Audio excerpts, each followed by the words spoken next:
Hello everyone and welcome to my channel. So guys, আজকেও আমি যাচ্ছি একটা আইবুড়ো ভাত খেতে। কিন্তু এই আইবুড়ো ভাতটা আমার কাছে খুবই স্পেশাল, কারণ এটা ছিল আমার বেস্ট ফ্রেন্ডের দেওয়া। তো চলো এইবার আমি রেডি হব, কিন্তু তার আগেই চলে এলো নাইকা থেকে আমার একটা পার্সেল, তো সেটাই নিয়ে নিলাম। আর তারপরে আমি রেডি হয়ে গেলাম।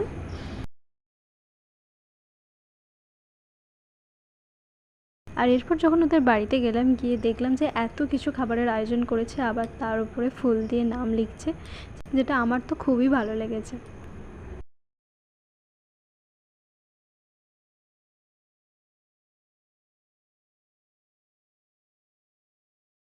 আর এরপরে আমরা কিছু ছবি ভিডিওস তুলতে থাকি।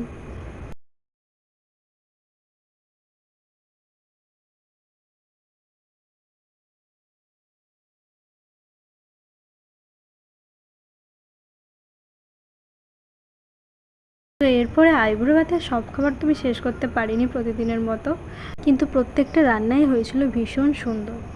তো গাইস, এটাই ছিল আজকের মিনি ব্লগ। আর ব্লগটা ভালো লাগলে অবশ্যই চ্যানেলটা সাবস্ক্রাইব করে পাশেই থেকো।